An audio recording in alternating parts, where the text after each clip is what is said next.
नाडोल बादशाह। अगरचे हमारे पास ऐसा कोई ठोस सबूत नहीं है कि 11वीं सदी ईस्वी से 19वीं सदी ईस्वी के पहले अशरे तक अफगान कबाइल का मैदानी इलाकों पर कब्जे की वजह से शिमाल के दूसरे पहाड़ी इलाकों की तरह कुमराट वैली में पनाह लेने वाले मुकामी दारदिल नस्ल गावरी लोगों पर किसी एक राजा ने हुक्मरानी की। कदीम गंदारा और उदियाना लोगों के नस्लों से ताल्लुक रखने वाले ये लोग जमहूरियत पर यकीन रखते थे।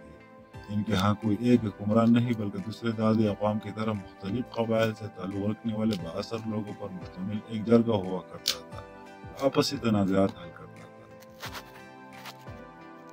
कदीम कैलाश कबाइल की तरह आमतौर पर हर गांव और कबीले का अपना कानून होता, अपना राजा और बादशाह हुक्मरान होता। बरीकोट गांव में बीरदाद राजा था तो कलकोट में जूनदाद और तल में डाडोल बादशाह। इस तरह के बहुत सारे और नाम भी मिलते हैं जो अपने अपने गांव या कबीले के राजा हुआ करते। इन बहुत सारे मुकामी राजाओं में डाडोल राजा या बादशाह दूसरे राजाओं की तरह एक गांव या कबीले तक महदूद नहीं थे, बल्कि वो पूरे इलाके के राजा। कुमराट वैली में आबाद गावरी लोग इन पहाड़ों में सदियों तक अफगान हमलावरों का मुकाबला करते रहे। डाडोल बादशाह बालाई स्वाद तोरवाल के बिजोड़ दादा की तरह बालाई पंचकोड़ या कुमराट वैली में आबाद मुकामी लोगों का आखिरी काफिर राजा था, जिसकी क़यादत में मुकामी लोगों ने मुसलमान हमलावरों के खिलाफ अपने आखिरी फैसला कुन जंग लड़ी थी। कुमराट के इलाके बुतोड़ के मैदान में लड़ी जाने वाली इस जंग और आखिरी काफिर राजा डाडोल बादशाह की कहानी के कई और जंग हैं, जिनमें से एक है। कहा जाता है कि कदीम काफिरिस्तान दौर में कुमराट वैली में एक राजा हुआ करता था जिसका नाम डाडोल बादशाह था। डाडोल एक दलीर दानिशमंद बादशाह था और बड़ी बहादुरी से मुसलमानों का मुकाबला कर रहा था। जब ज़ेरी गांव देहातों पर दुश्मनों के हमले बढ़ गए तो डाडोल बादशाह ने बच्चों, औरतों और बुजुर्गों को जंग से दूर रखने के लिए कुमराट वैली के घने जंगल में वाक़ई खजानकोट के मुकाम पर घर बनाए और सेब, अखरोट और आशीर एक किस्म की जंगली खुबानी के दरख्त लगाए ताकि वो दुश्मनों से महफूज रहकर जिंदा रह सके।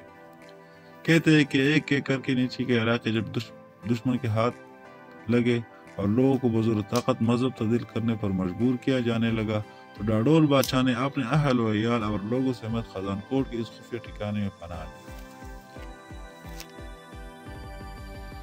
कुछ वक्त गुजरने के बाद ज़ेरी गांव देहातों पर जब दुश्मन ने कब्जा किया तो वो डाडोल बादशाह और इनके साथियों की तलाश में कुमराट के जंगल तक आ गए। खजानकोट डाडोल का आखिरी ठिकाना था जहाँ रहकर वो और इसके साथी तब्दीली मजहब से बच सकते थे, लेकिन अब दुश्मन यहाँ भी पहुंच गया था। डाडोल बादशाह ने साथियों से मशवरा करने के बाद अपने घर, आज़ादी और मजहब के लिए दुश्मन से आखिरी फैसला कुन जंग लड़ने का फैसला किया और बुतोड़ के मैदान में दुश्मन को रोक दिया। बुतोड़ खजानकोट से कुछ नीचे एक सरसब्ज मैदान का नाम है। बुजुर्गों के बकौल कई दिनों तक बुतोड़ के मैदान में मुकामी लोगों और हमलावरों के दरमियान मुकाबला होता रहा। इस वक्त आज की तरह जदीद बंदूकें नहीं थी, बल्कि कुल्हाड़ी, तलवार, तीर कमान वगैरह अहम हथियार थे। लोहा बहुत कमयाब था, इसलिए लोहे की कमी की वजह से मुकामी लोग कासुंदर दरख्त की लकड़ी से नेज़े, तीर वगैरह बनाते थे। कासुंदर एक मुकामी दरख्त है जिसकी लकड़ी हल्की और सख्त होती है। मुकामी लोग इससे नेज़े और तीर बनाकर इनकी अनियों को आग में गर्म करते थे जिससे वो तेज और सख्त हो जाते थे। ये उस वक्त का आम हथियार था जबकि इसके मुकाबले में दुश्मनों के पास जदीद तलवारें और नेज़े वगैरह थे। कहते हैं कि कई दिन के जानतोड़ मुकाबले के बाद मुकामी लोग जो नाकाफी असलहे और कम तादाद की वजह से कमजोर पड़ गए तो उन्होंने एक आखिरी फैसला कुन हमले का फैसला किया। बुजुर्गों के बकौल आखिरी दिन डाडोल बादशाह ने बुतोड़ के मैदान में पूरी ताकत से दुश्मन पर हमला किया और बहादुरी से लड़ते हुए दुश्मन को काफी नुकसान पहुंचाया, लेकिन आखिरकार दुश्मन की अक्सरियत और जदीद हथियारों की वजह से शिकस्त खा गई। कहा जाता है कि मुकामी लोगों की अक्सरियत इस दिन मारी गई, बच जाने वालों को बजोर ताकत मुसलमान किया गया और गिनती के चंद लोग खजानकोट वापस भागने में कामयाब हुए। भागने वालों में डाडोल बादशाह भी शामिल था। बुजुर्गों के बकौल रात को डाडोल बादशाह ने इस आखिरी ठिकानों को भी छोड़ने का फैसला किया और सुबह होने से पहले पहले बच्चे कुछ लोगों के साथ दुरुस्त शतराल की तरफ निकल गया। कहा जाता है अफरा तफरी की वजह से इनकी दो बेटियां पीछे रह गई जिनके नाम नील और मील थे। सुबह उठकर जब दोनों बहनों ने देखा कि सारे लोग चले गए हैं तो डर के मारे भागने लगी। नील उल्टे हाथ वाले रास्ते पर भाग गई जो आगे चलकर तालो पास और काशकीन पास से होते हुए चतराल के इलाके दुरुस्त तक जाता है, जबकि मील सीधे हाथ वाले रास्ते पर गई जो कोंडल बानाल और इससे आगे शाहीबाग और फिर गिलगित बल्तिस्तान के इलाके खिजर तक जाता है। نیل بالآخر چترال میں دوبارہ اپنے فیملی سے ملی، جہاں ڈاڈول بادشاہ اپنے فیملی اور لوگوں کے ساتھ رہتا تھا، جبکہ میل نے راستوں کی تکالیف کی وجہ سے جان دے دی۔ کہا جاتا ہے کہ نیل کی ہڈیاں آج بھی راستے میں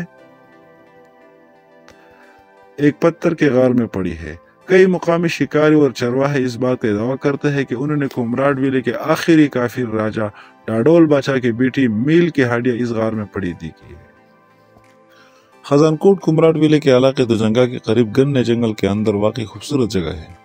یہ وہ مقام ہے جہاں دائیں طرف سے کونڈل جھیل کا پانی اور بائیں طرف سے شازور جھیل، تھالو 1 اور تھالو 2 جھیل کا پانی مل کر دریا پنچکوڑوں کو جنم دیتا ہے۔ دفاعی نقطہ نظر سے خزان کوٹ ایک بہترین جگہ ہے۔ سامنے دائیں اور بائیں 2 دریا بہ رہے ہیں، جبکہ پشت پر سنگلاخ پتریلی پہاڑ ہے۔ دوسری اہم بات یہ ہے کہ خزان کوٹ وہ مقام ہے جہاں سے ایک راستہ تھالو پاس، کاشکین پاس سے ہوتے ہوئے چترال دروش جاتا ہے، جبکہ دوسرا راستہ کھونڈل پاس، شائباغ سوات اور پھر آگے غزہ گرید بلتستان تک جاتا ہے۔ ضرورت کے وقت یہاں سے دونوں طرف نکلنا آسان تھا، اس لیے ڈاڈول بادشاہ نے اس جگہ کا انتخاب کیا تھا۔ آج اگرچہ خزان کوٹ میں صرف ہاتھ پتھر پڑے ہیں، قدیم بستی، کھیت کھلیان سب مٹ گئے ہیں، لیکن اس وقت کے جنگلی اخروٹ، سیب اور خوبانے کے درخت آج بھی موجود ہیں۔ کہا جاتا ہے کہ ڈاڈول بادشاہ نے اپنا خزانہ یہاں چھوڑا تھا۔ اس خزانے کے لالچ میں اب تک کئی بار اس علاقے میں کھدائی ہو چکی ہے۔ اگر آپ کا کبھی کمراٹ ویلی آنا ہوا تو خزان کوٹ ضرور جائے گا۔ یہ کمراٹ ویلی کے علاقے دوجنگا کے قریب پل کے اس طرف دائیں جانب واقع ہے۔ گلے جنگل کے اندر واقع پتھروں کے اس ڈھیر میں آپ کو ایک بڑے پتھر پر لکھا ہوا نظر آئے گا، خزان کوٹ، کمراٹ کے کافر لوگوں کا آخری ٹھکانہ۔